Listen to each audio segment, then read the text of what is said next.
ఇన్ని గాల్లో లెక్కలేసుకుంటుంది అనుకుంటున్నారా? మా అమ్మాయి వచ్చే టైం అయింది. తనకి ఏదో ఒకటి ఈవినింగ్ స్నాక్స్ ప్రిపేర్ చేయాలి. ఏం చేద్దామా అని ఆలోచిస్తున్నాను. ఏం తగ్గట్లేదు.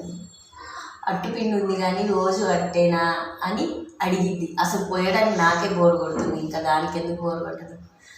సర్లే, ఈ రోజుతో యాపిల్ తినేసి నీతు పెందలాడన్నా వండుతాను అని చెప్తాను. పాప స్కూల్ నుంచి వచ్చి ఒక్క యాపిల్తో ఏం సరిపెట్టుకుంటుంది, మరి ఏం చెయ్యాలి? ఐడియా, మరమరాలు ఉన్నాయిగా, ముంత మసాలా వేసేస్తాను. ముంత కూడా ఉంది ఈరోజు స్పెషల్గా. మా అమ్మాయి చూసి అద్దిరిపోవాలి, అమ్మ ఏంటి భలే ఉంది అని. ఒక్క నిమిషం అట్లానే ఇంకోండి, మరమరాల మసాలాకు కావాల్సినవన్నీ తీసుకొచ్చి పెట్టేశాను. మరమరాలు, దీనిలో ఉల్లిపాయలు, కొన్ని శనక్కాయ పప్పులు, అటుకులు, కొన్ని ఉప్పు, కారం రెడీగా ఉంది. ఇప్పుడు ముంత, మొన్న ఎండాకాలంలో మా అమ్మాయి మంచినీళ్ళు తాగడానికి చిన్న కుండ కావాలని ఈ కుండ కొనుక్కొచ్చాము. ఇప్పుడు అది గుర్తొచ్చి ముంత మసాలా చేస్తున్నాను అనమాట. ఫస్ట్ ఈ ముంతలోకి మరమరాలు పోస్తాం. ఇది నాకు మా అమ్మాయికి ఇద్దరికి చేస్తున్నాను. మరమరాలు పోసిన తర్వాత ఆనియన్స్, దానిలో కాసిన శనక్కాయ, ఇప్పుడు దీనిలో ఉప్పు,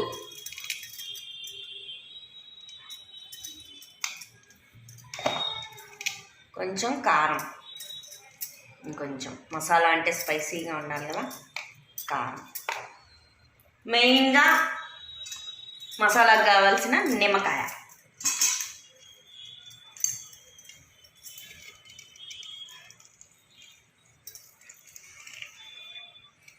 ఇవన్నీ వేసి బాగా మిక్స్ చేయాలి.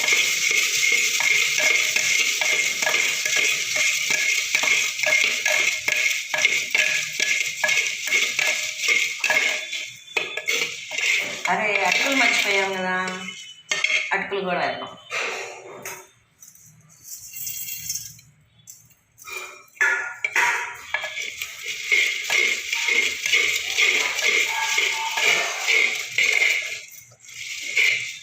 ఇప్పుడు కొంచెం టేస్ట్ చూసి ఏమైనా తగ్గితే కలుపుతాం.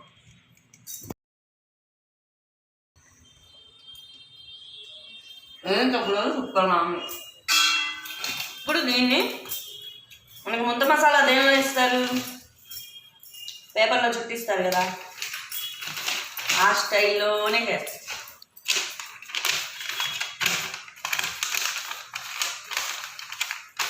కావాలంటే ఇంట్లో బూందీ కానీ టొమాటోలు కానీ అవన్నీ ఉంటే ఏ ఉంటే అవి వేసుకోవచ్చు. టొమాటోలు లేదండి, ఇంకా వేరే ఏం వేసినా అంత టేస్ట్ రాదు. ఇప్పుడు దీనిలో స్పూన్ కోసం మా అమ్మాయి సర్ప్రైజ్ అయ్యేలాగా వడియం అన్నమాట. వడియంతో ఇలా తీసుకొని అలా తింటుంది, తర్వాత వడియం కూడా తినేస్తుంది. నీతూ, ఇదిగోరా నీకోసం మసాలా ప్రిపేర్. సో చూసారు కదండి, నేను మా అమ్మాయి కోసం చేసిన ముంత మసాలా నాకు మా అమ్మాయికి సూపర్గా నచ్చేసింది. దీనిలో స్పెషల్ అట్రాక్షన్ వడియం చూసి మా అమ్మాయి ఇంకా ఎగిరి గంతులేసింది. ఆ వడియం కూడా స్మాష్ చేసుకొని మసాలా కలుపుకొని తినేసింది. నాకు కూడా సలహా ఇచ్చింది, అమ్మ ఆ వడియం స్మాష్ చేసుకొని మసాలాలో కలుపుకొని తిని ఇంకా సూపర్గా ఉంది అని చెప్పింది. నేను కూడా అలానే చేశాను, నాకు కూడా సూపర్గా నచ్చింది. మా అమ్మాయి ఇచ్చిన ఐడియా వల్ల మసాలాకి ఇంకాస్త ఎక్స్ట్రా టేస్ట్ యాడ్ అయిందనమాట. మరి మీ పిల్లలు కూడా మీకు ఇలాంటి ఐడియా ఇచ్చి ఆ రెసిపీకి ఇంకాస్త ఎక్స్ట్రా టేస్ట్ వచ్చింది ఏదైనా ఉంటే తప్పకుండా కింద కమెంట్ బాక్స్లో కామెంట్ చేయండి. ఈ వీడియో మీకు నచ్చినట్లయితే లైక్, షేర్ అండ్ కామెంట్ చేయండి. కొత్త వాళ్ళైతే సబ్స్క్రైబ్ చేసుకోండి, పాత వాళ్ళైతే మా ఛానల్ని చూస్తూ మమ్మల్ని సపోర్ట్ చేయండి. Thank you.